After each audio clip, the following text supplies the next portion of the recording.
Thank you very much. Good morning, everybody. To the AIC, ACC, all of the conference sponsors and facilitators, I really want to extend my appreciation for allowing me the opportunity to come and speak to you. This is a very august group, and I think it's a great opportunity for me. Already I've heard a lot of ideas and things kicked around that it just prove that we all are in the same game, in the same boat here. Now, you know, doing a keynote speech, it's a lot of pressure on a guy like me. You know, I have a day job and don't speak as a professional. And the sign of a great speaker is to, you know, tell a witty story, just break the ice a little bit. And I really don't have those skills, but the pressure's off of me because I'm with the FBI and I have no sense of humor.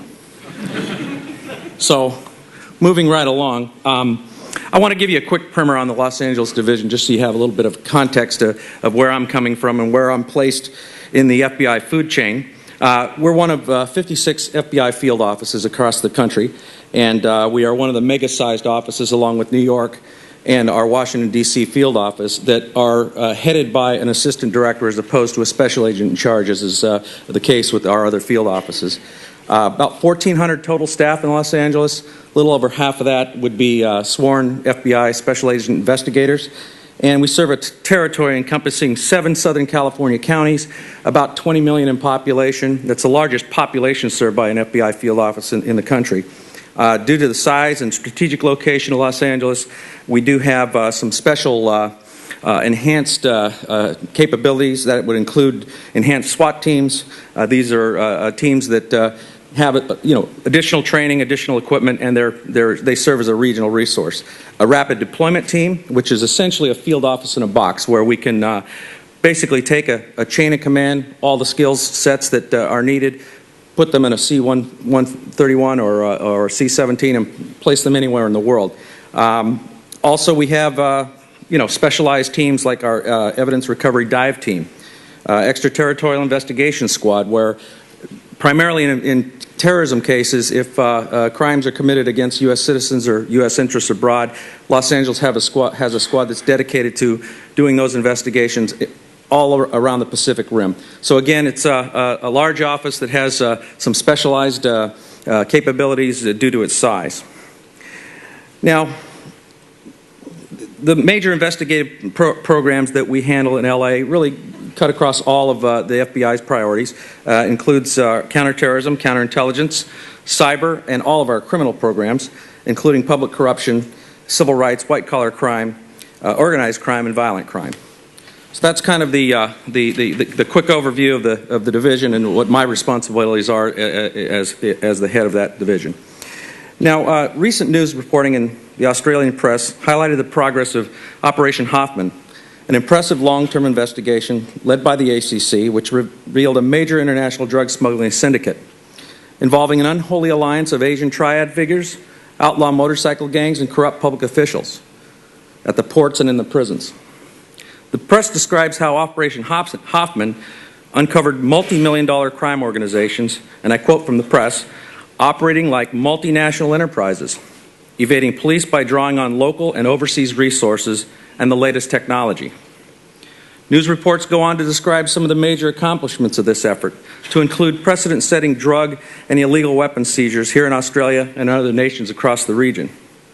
These successes are attributed in particular to, and again I quote from the press, the cooperative efforts of traditionally mistrustful state and federal policing agencies, including the New South Wales Police, New South Wales Crime Commission, the Australian Federal Police, and the anti-money laundering agency AUSTRAC. I'm well aware of the scope, scale, and complexity of these kinds of investigations, and in particular the commitment, dedication, and leadership it takes to realize these kinds of successes. An undertaking like Operation Hoffman provides the Australian public an excellent example of how, through persistence and resolve, progress can be made against even the most dangerous and highly organized criminals and their criminal enterprises. We here at this conference recognize the threat posed by organized crime, and that it is not isolated to one country or one region, and it cannot be effectively fought from one jurisdiction. Now, of course, combating organized crime on a global scale requires close cooperation between governments and the sharing of investigative resources, techniques, and intelligence. To be most effective, though, this cooperation must start at the ground level, with the hard work of local law enforcement, the cop on the beat. And it should continue seamlessly all the way to the most sensitive and sophisticated diplomacy between nations at the highest levels. In Los Angeles, I've experienced firsthand how powerful and effective cooperative law enforcement at all levels can be against organized criminal enterprises that know no national boundaries. A few years ago, FBI Los Angeles was faced with a case involving several brutal extortions and murders committed by an organized group of Russian gangsters. The group was so ruthless, they would kidnap seemingly wealthy individuals from within their own ethnic community, murder them almost immediately, and then dump their bodies in a Northern California lake, bound and weighted down by 45-pound weightlifting plates. They would then continue to extort the families for ransom as if the families had some chance of recovering their loved ones alive. This group committed these crimes undetected for many months, and the proceeds from their scheme were wire transferred to criminal associates in several countries around the world. The investigation was intensive and complex, involving the most sophisticated techniques available to the FBI, including telephone and data wiretaps, consensual recordings, and other forms of technical surveillance. It even involved the deployment of our team of expert FBI divers who recovered several victims' bodies from a lake at depths exceeding 300 feet. But as hard as the FBI was working the case, the Los Angeles Police Department and several other police agencies in the area were working just as hard.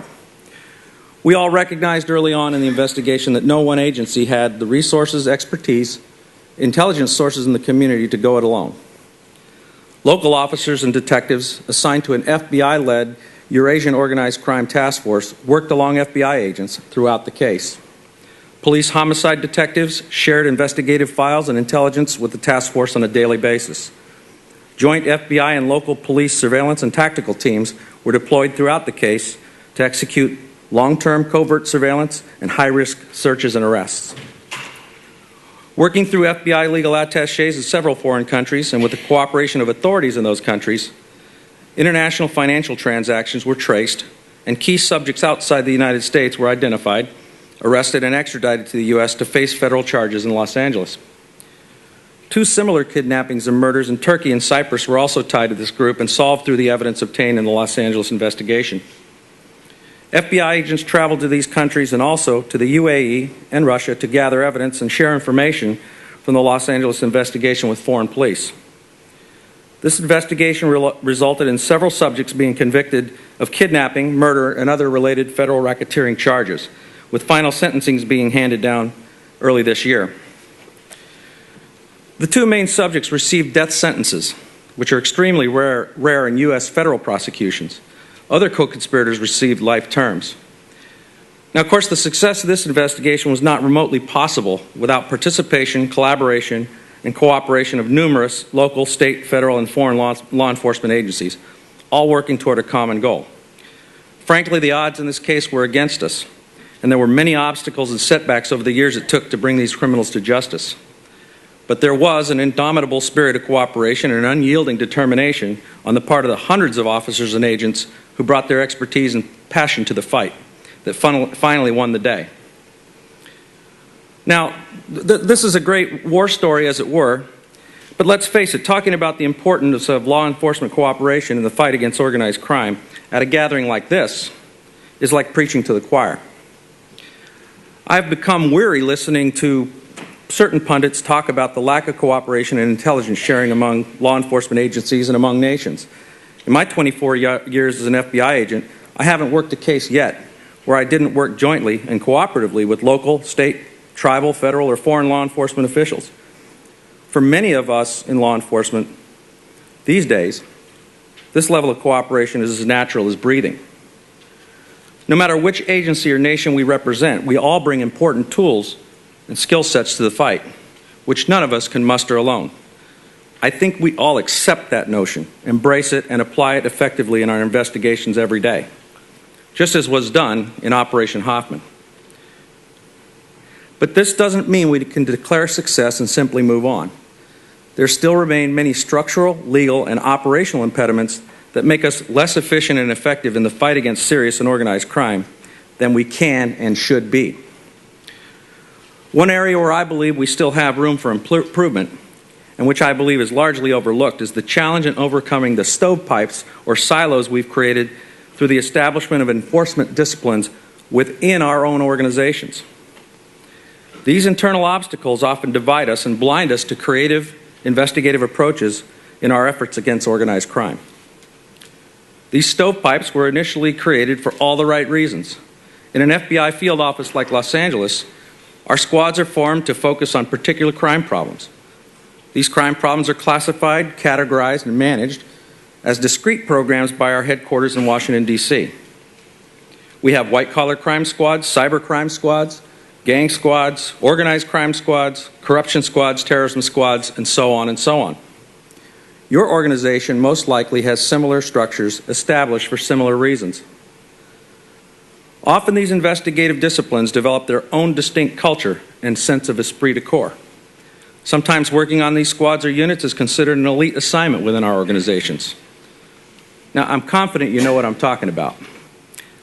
These guys will form their own rugby and football teams. They'll drink at their own exclusive little hole-in-the-wall pubs. And in some instances, for God's sake, they'll go out and get the same tattoo. And I have to ask you, how much of our taxpayers' money has been squandered by the time and effort some of our enforcement squads have put into designing their own special logo or emblem? Now, I'm confident you know what I'm talking about. But seriously, this increased focus on a particular crime threat makes sense and has served many of our agencies well in demonstrating real impact on particular crime areas.